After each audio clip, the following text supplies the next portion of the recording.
थोड़ा मतलब जो है मतलब टिकुलिया तक अपनी घूंघट रखो, कोई दिक्कत नहीं। क्योंकि देखो यहाँ पे सब तुम्हारे भाई और बहनें बैठी हैं। यहाँ पर गुरु दरबार में मतलब कोई गुरु और गुरु दरबार में कोई ऐसी बात नहीं होती है। हालांकि गुरु दरबार के बाद फिर अपनी वही मर्यादा रखो, लेकिन गुरु दरबार में बताना पड़ेगा। तो हमें थोड़ी सी मर्यादा, इतनी नहीं कि पता लगे घूंघट बिल्कुल है ही नहीं सर पे, ऐसा नहीं। देखो ये कितनी बड़ी बुजुर्ग माता जी आई, कितने साल की, 100 से ऊपर, मगर इनका घूंघट देखो कहाँ तक है, हैं। तो कहने का मतलब है घूंघट इतना होना चाहिए, न तो ज़्यादा नीचे तक हो और न ज़्यादा बिल्कुल खुला हो। हमारी माता जी कहती थी कि घूंघट अच्छा वही लगता है जो बीच में हो, मतलब मध्यम में हो, तो वो अच्छा लगता है। तो आप लोग मर्यादा भी रहेगी उसमें, और कुछ सामने व्यक्ति को ये भी आएगा कि हाँ भाई ये इनके दर्शन भी होंगे। बोलो सच्चे दरबार की। तो ये हमारे गुरदीक्षा इन्होंने दिलाई थी, जो अभी आप बोल के गई हैं, कामना जी की मम्मी जी। इनके माध्यम से ये गुरु जी के दरबार में पहुंची और इनको गुरदीक्षा हुई।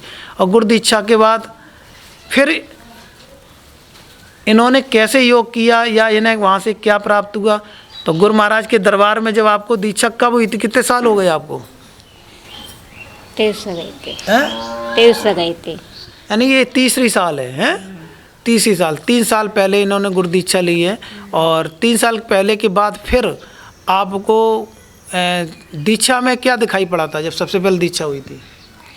तब महादेव चक्कर से बिंदिया, यानी कि बिंदिया पे चक्र नजर आया, जिसे कहते हैं आज्ञा चक्र, बिंदिया से आई। तो फिर बिंदिया से आई आपने, और वो कान वाले योग में आपको कौन सी आवाज़ें आई थी? शंख की आवाज़ आई थी और झिंगुरी की आवाज़ आई थी। शंख की आवाज़ और झिंगुरी की आवाज़, ये ध्यान रखना, ये शंख की आवाज़ बता रही ना। तो शंख जो विष्णु जी कहाँ पे, यानी कि जो विष्णु जी का धाम कौन सा है? क्षीर सागर, क्षीर सागर है ना। तो वहाँ पे विष्णु जी का आज भी शंख बज रहा है। यानी कि पहली दीक्षा में इन्हें शंख की आवाज़ मिल गई, समझ लो ये क्षीर सागर में पहुँच गई थी। कान के माध्यम से, दर्शन के माध्यम से अलग जाएंगी, लेकिन कान ने पहले नंबर पर क्षीर सागर को प्राप्त किया। तो पहले नंबर पर आपको शंख की आवाज़, और फिर उसके बाद किसकी आवाज़ आई? फिर दिन की कान्हा जी की बंसी बजी थी, कान्हा बंसी की आवाज़। ये बहुत सुंदर है बात, ये हम इसके ऊपर बताएंगे कि एक बार हमारे गुरुजी कहते थे कि रंगे जो प्रेम के रंग में नहीं कपड़े रंगाते हैं, न जप करते हैं न पूजा न हम धुनी रमाते हैं, न मथुरा में भटकते हैं न कुंजों में फिरा करते, मनोहर श्याम की मुरली में घर बैठे सुना करते। तो वो भगवान कृष्ण जी ने जो मुरली बजाई, उस मुरली आज भी आकाश में, हमने कहा शब्द जैसे आकाश में अमर होते हैं, वो मुरली आज भी आकाश में बज रही है। पर अगर आप पिछले जन्म में योग थोड़े बहुत किए हुए हो, तो जैसे इन्होंने कहा हमें बंसी की आवाज़ आई, तो इन्होंने उस बंसी को पकड़ा जो भगवान कृष्ण ने बंसी बजाई थी। बजाई वृंदावन थी, लेकिन इनकी कैचिंग पावर कि इन्होंने महाराजपुर में ही उस बंसी को कैच करिया, सुन लिया। और बंसी को जिसने सुना तो बंसी वाले ने समझ लिया, इन्होंने मेरी बंसी को पकड़ लिया। वो आगे इन्हें बढ़ाने की कोशिश जल्दी करेंगे, हैं।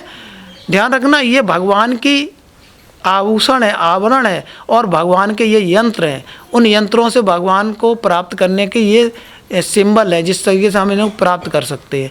तो इसके बंसी के बाद फिर कौन सी आवाज़ आई? फिर पायल बजी थी।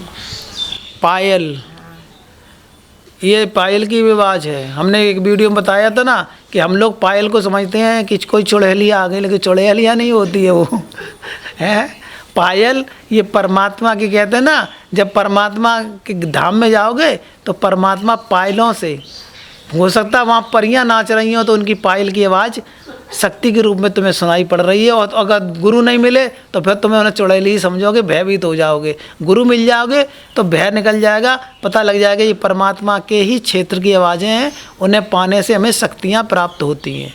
समझ गए? और इसके बाद फिर कौन सी आवाज़ थी? फिर आगे गुरु जी। चलिएगा, बहुत कुछ इन्होंने बताया। अच्छा, फिर उसके बाद आपने सांस वाला योग कितने घंटे किया या कितने देर करती थी? मैं आधा आधा घंटा करते, 1 घंटा। 1 घंटा वाला सांस वाला योग करते थे। 1 घंटा करते। ये ध्यान रखना, जो सांस का आप बता रही, सांस का योग हम 1 घंटा करते थे, और जबकि सांस का योग जैसे जो करेगा उसका मन पवित्र हो जाएगा। मन शुद्धिकरण, कल हमने बताया ना, मन को शुद्ध करने का जो गुरु महाराज योग देते हैं कि ये मन अशुद्ध हो जाता है दुनिया की चीज़ों से, वो योग के माध्यम से शुद्ध हो जाता है और हमारा दिमाग बहुत एक्टिवेट हो जाता है। यानी कि जो बच्चे इस योग को करते हैं उनके बहुत दिमाग यानी कि होशियार हो जाता है, बहुत बड़े अधिकारी बन सकते हैं अगर इस योग को कायदा से करें तो। अच्छा, इसके बाद फिर आपने जो है आज्ञा चक्र में फिर आपको क्या दिखाई पड़ा? जैसे चक्र दिखाई पड़ा, उसके अलावा फिर चक्र दिखाई गो। फिर क्या दिखाई पड़ा? फिर आगे मान लो कृष्ण भगवान जी दिखाए थे, सूर्य नारायण पैया। अच्छा, कृष्ण भगवान जी। हाँ, फिर बंसी बजाते देखो आगे। फिर क्या दिखाई पड़ा? फिर आगे जी बाकी गुरु जी दिखाई गए थे।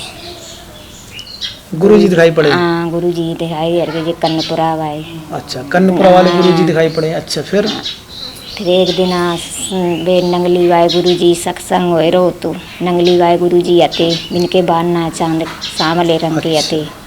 बहुत सुंदर, मतलब नगली वाले महाराज जी ने भी आपको दर्शन दिए? तो मते गुरु जी फूल माले सजाए रहे थे। हैं?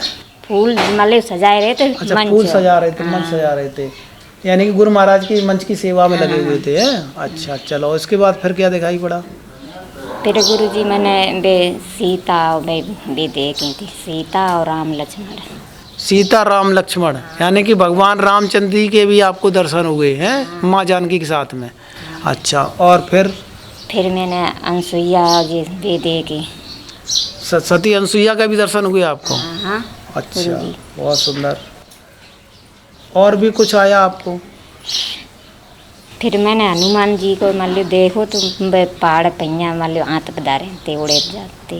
मतलब हनुमान जी उड़ते हुए पर्वत को ले जाते हुए देखा आपने? अच्छा, और फिर उसके बाद क्या देखा? फिर उसके बाद मैंने देखी थे जे शंकर जी पार्वती जे लेकर भजन कर रहे थे। हाँ। सो जे मान लो लेकर के जा रहे थे। अच्छा। हाँ, इनने मुझे आशीर्वाद दो। मतलब शंकर पार्वती उधर से भ्रमण करते हुए जा रहे थे, आप भजन कर रहे थे, तो उन्होंने आपको आशीर्वाद दिया? 2 जने आते, दोनों लोगों ने आपको आशीर्वाद दिया। और जी पहाड़ थे जे अगल बादल फटे फटे से थे। अच्छा अच्छा, नीलू इन्होंने ये बादल भी देखे हैं। और कुछ ऐसा नया देखा कोई? हाँ, गुरु जी ने। अच्छा, इतना देखा आपने? इतना देखो तुम। बहुत सुंदर। इन्होंने जो बयान दिए प्यारे भक्तों, ये बयान समझने योग्य हैं कि इन्हें इतनी जल्दी हैं, जो देखी सो मैंने बता दी। जो इन्होंने देखा वो ही बताया। देखो, जो देखोगे बताओगे वो तो तुम अपने साथ में भी न्याय कर रहे हो, और इस कैमरे से पूरे विश्व को देखेगा, वो भी समझेगा कि इन्होंने सत्य ही बताया, इसमें कोई मिलावट नहीं है। इस योग में ऐसा दर्शन होता ही है। इसमें कहा ना, गुरुजी कहते हैं देवी देव पितर गंधर्वा तिनके दर्शन पाई, क्या जादू पड़ आई सुरतिया, क्या जादू पड़ आई। यहाँ महाराजपुर में हमने भजन गाया था ना एक बार, तो हमने उस समय भजन गाया था, तब यहाँ के कुछ कम मतलब योग्य व्यक्तियों ने उसका विरोध भी किया था, लेकिन आज साक्षात्कार यानी साक्षात उसका प्रैक्टिकल यहाँ पे बताया जा रहा है कि हमें देवी देवता और पितर और गंधर्व सब नज़र आते हैं इसमें। तो वो भजन था, लेकिन प्रैक्टिकल में भी वास्तव में ऐसा होता है। जिन लोगों ने दीक्षा ली उनके साथ में ऐसा हुआ। और खुशी की बात तो अभी आपको एक और हास्य की बात बताएंगे। जब ये दीक्षा लेके आई तो हमको पता लगा कि इनके पति परमेश्वर ने कहा कि माताजी जब तक जिंदा हो या पिताजी जिंदा हो, ऐसा कहा था कुछ? क्या कहा था? जा गई थी, देखो तुम ले आई हो, देखो मेरी अम्मा बैठी है, तुम मारो। अच्छा, मतलब उन्होंने इस बात पे विरोध किया कि माताजी हैं जिंदा, पिताजी जिंदा हैं, और तुमने गुरु कैसे बना लिए? अच्छा, तो मतलब ये देखिएगा कि देखो, जैसे इनके पति देव को इस बात का शायद अब ज्ञान नहीं होगा। इसमें ऐसा कुछ नहीं है कि माताजी पिताजी पहले गुरु तो होते हैं, पर ऐसा कहीं नहीं लिखा है, किसी वेद पुराणों में शास्त्रों में ऐसा कहीं नहीं लिखा है कि माता पिता जिंदा हो तो गुरु नहीं बनाना चाहिए। अब हमारे माता पिता जिंदा थे, जब हमने गुरु बनाए थे, यानी गुरु जी को जब हमने धारण किया था तो हमारे माता पिता जिंदा थे और अब शरीर छोड़ गए, और उससे पहले हमने उन्हें वो गुरु ज्ञान को बता दिया जिससे कि उन्हें यमराज ने टच भी नहीं कर पाए। तो बताओ कितनी बड़ी बात हो गई। अगर हम ये सोचते माता पिता जिंदा हैं तो हम गुरु दीक्षा ना लिए तो हम अपने माता पिता को क्या बता पाते, बेचारे कि यमराज के फंदे में फंसे आते नहीं फंसे आते। इसलिए सौभाग्य है जैसे इन्होंने जो दीक्षा ली है, इनके पतिदेव तो ये बात को नहीं समझ पाए कि माता पिता जिंदा हैं, पुरानी उसमें रूढ़वादिता में चले गए। भगवान रामचंद्र जी ने दीक्षा ली थी वशिष्ठ जी से, गुरु जी से, तो उनके भी तो माता पिता जिंदा थे। जब भगवान अपने गुरु से दीक्षा ले सकते हैं, उनके माता पिता जिंदा हैं, तो हम तो हैं तो भगवान से बड़े तो नहीं हैं, हम तो इंसान हैं, हम क्यों नहीं ले सकते हैं। माता पिता जिंदा होने के बाद हम भी दीक्षा ले सकते हैं सतगुरु से। हो सकता है माता पिता हमारे सतगुरु से दीक्षा लेने के बाद हो सकता है उनका किसी तरीके से रुझान बढ़ जाए, उनका भी जीवन का उद्धार हो जाए, हैं, बड़ी बात हो सकती है। तो ऐसा कहीं नहीं लिखा। भगवान कृष्ण के माता पिता जिंदा थे, सभी लोग जानते हैं, देवकी जी और वसुदेव जी जिंदा थे और उन्होंने गुरु दीक्षा ली थी जाके, हैं। तो ऐसा कहीं हमने लेख में नहीं पढ़ा है, सुना नहीं है कहीं भी, और ऐसा है भी नहीं कि अगर आपके माता पिता हैं तो आप दीक्षा नहीं ले सकते। माता पिता हैं तो दीक्षा ले सकते हैं। और अगर आपने एक गुरु कोई बना चुके हैं, किसी ने मंत्र दीक्षा किसी गुरु ने दे दी है, और अगर आपने उन गुरु को बना लिया तो आप दूसरे गुरु योग दीक्षा वाले भी बना सकते हैं। सम्मान उनका भी करें, यानी कि जैसे माता पिता हैं तो सम्मान माता पिता का भी करो, क्योंकि पहले गुरु माता ही पिता होते हैं, लेकिन जो दूसरे गुरु हैं सम्मान उनका भी करो। ऐसे किसी की गुरु दीक्षा किसी ने कर दी, मंत्र दीक्षा ले ली किसी गुरु से, है, तो मंत्र दीक्षा लेने के बाद आप जो मंत्र दीक्षा लिए उन गुरु का भी वही सम्मान करें, लेकिन जो सतगुरु मिले हैं आगे जिन्होंने सत्य का ज्ञान दिया उनका भी वही सम्मान करो। सम्मान किसी का कम मत करो, दीक्षा लेने में कोई दिक्कत नहीं होती है, ठीक है।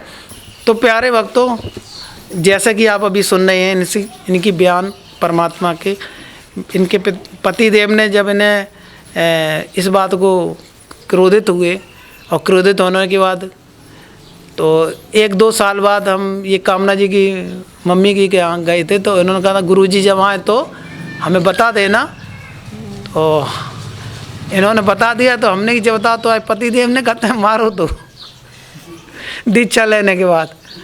तो इन्होंने हमसे जो बात कही कि पति देव ने जब कही थी कि बता तेरे गुरुजी ने कहा बताओ, तो इस वजह पे यही बात थी, हाँ, इस वजह से इनकी उन्होंने पिटाई कर दी। लेकिन प्यारे भक्तों, ये हम अब आगे के लिए कह रहे हैं कि अगर तुम्हारे पति देव अगर कोई ये बात पूछे, भजन चुप 5 काट दुख के करो जाए तो छाती लगे जाए पछे लांदेगा। अच्छा, मतलब क्या भजन को चुपके से देखो जाके क्या कर रही है, क्या कर रही। अच्छा, तो मतलब जो है देखिए तो उसी समय मतलब वो हाँ, मारो ना चुप पर रही है। अच्छा, फिर बाद में पूछी है। हाँ, फिर बाद में पूछी कि अब तो जल ही आई। देखो, गुरु दीक्षा लेने के बाद गुरु दीक्षा भी पर्दा में दी जाती है, और उसे पर्दा में रखने का भी आदेश है। सबके सामने गुरु दीक्षा नहीं की जाती है, और गुरु योग भी सबके सामने नहीं करना चाहिए। लोग क्या समझेंगे कि ये क्या कर रही है। तो इसलिए एकांत की चीज़ें थी। लेकिन प्यारे भक्तों, हम ये बताना चाह रहे हैं कि अब जैसे कोई कोई पति पहले दीक्षा ले लेते, कोई कोई पत्नियां भी पहले ले लेती हैं, यानी कि उनकी धर्म पत्नी आ गई पहले, हैं। अभी डॉक्टर साहब की डॉक्टरनी जी बैठी हैं, डॉक्टर साहब बेचारे उस दिन चले गए, इन्हें पहले ले ली। तो ऐसा कुछ नहीं है, कोई भी आगे पीछे ले सकता है दीक्षा। लेकिन अब अगर कोई तुमसे पूछे, पहले तो हम कहते थे बताना नहीं, अब हम कह रहे हैं उन्हें ये मत बताना कि हमको क्या आ रहा है, ये बताना कि हमको बहुत कुछ दर्शन हो रहे हैं। वो कैसे दर्शन हो रहे हैं वो गुरुजी दिखाते हैं। आप भी देखना चाहते हो तो गुरुजी से मिल लो, वो आपको दिखा देंगे कि दर्शन कैसे होते हैं। तो तुम्हारी बात बन जाएगी, पिटाई भी नहीं लगेगी, और वो तुम्हारी मर्यादा भी बनी रहेगी, हैं। तो अगर किसी के पति अगर ऐसी जिद कर दें, बताओ गुरुजी ने कहा तो दीक्षा में दिया है, तो आप कहते हो जो हमें तो वो तुम्हें दे सकते हैं, हमें बहुत बड़ा आनंद दिया, उसमें दर्शन होते भगवान के। अगर आपको भगवान के दर्शन करने हैं तो गुरुजी से अर्जी लगाओ, उनसे दीक्षा ले लो, तुम भी दर्शन करो, तो वो मतलब उस बात को गलत रूप में नहीं ले जा सकते, वरना वो सोचेंगे कि बता आप पति से बड़े गुरु बन गए, और जबकि गुरु तो भगवान से बड़े होते हैं। लेकिन कुछ लोग सोचते हैं कि पति से बड़े गुरु नहीं हो सकते, लेकिन गुरु तो भगवान से बड़े होते हैं। कहते हैं गुरु गोविंद दोनों खड़े किसके लागू पाएँ, बलिहारी सतगुरु आपने जो मोहि गोविंद दियो लिखा है। तो प्यारे भक्तों, पति की भी मर्यादा बनी रहेगी, तुम्हारी मर्यादा बनी रहेगी। अपने पति को बड़े प्रेम से समझा के, और आज ताज्जुब की बात यह है कि जिन पति ने इनके साथ में ऐसा व्यवहार किया, वही पति ने हमको अपने घर पे बुला के भजन ज्ञान संध्या गुरु महाराज के सत्संग कराया, संध्या कराई। और आज भी इन्होंने बुलाया यही कह के कि गुरुजी आप 1-2 दिन के लिए आइएगा महाराजपुर में, फिर से कार्यक्रम में सुनाएंगे। तो इनके ये सुंदर परमार्थ कार्य के लिए, और इस अपने पति को भी इन्होंने उस लाइन पे प्रेरित करके दो। कल भी आए थे, आज भी सत्संग उन्होंने सुना था, अभी कुछ समय चले गए कहीं, हाँ पीछे है, हाँ तो ऐसे लोगों को प्रभावित करना है। तो इसलिए यानी कि एक वो होता है जो पति पत्नी का उद्धार कर देता है, एक धन्य वो होती है जो पत्नियां भी पति का उद्धार कर देती हैं।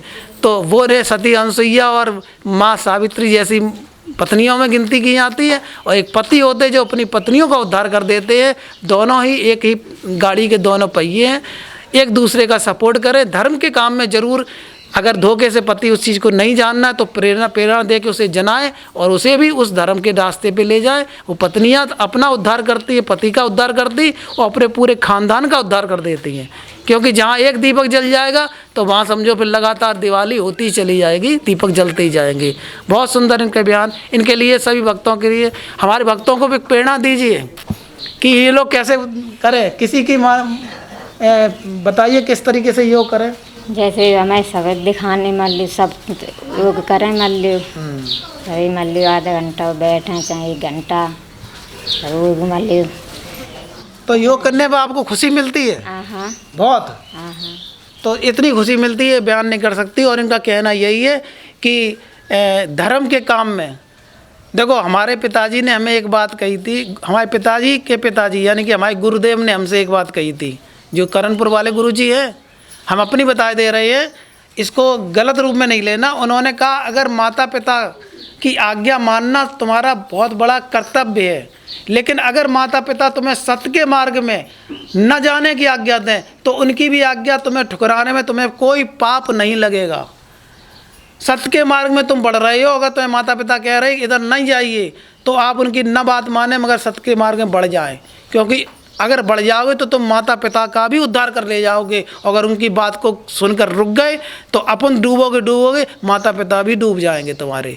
इसलिए सत्य के मार्ग में किसी की मत सुनो, अपना आगे कदम बढ़ाते रहो। अगर तुम्हें लग रहा कि हमें बिल्कुल सही सत्य मार्ग मिला है तो, और अगर तुम्हें लग रहा कि वो सत्य मार्ग है, पहचान कर ही अपना उद्धार कर पाओगे, अपने परिवार का उद्धार कर पाओगे, अपने समाज का उद्धार कर पाओगे।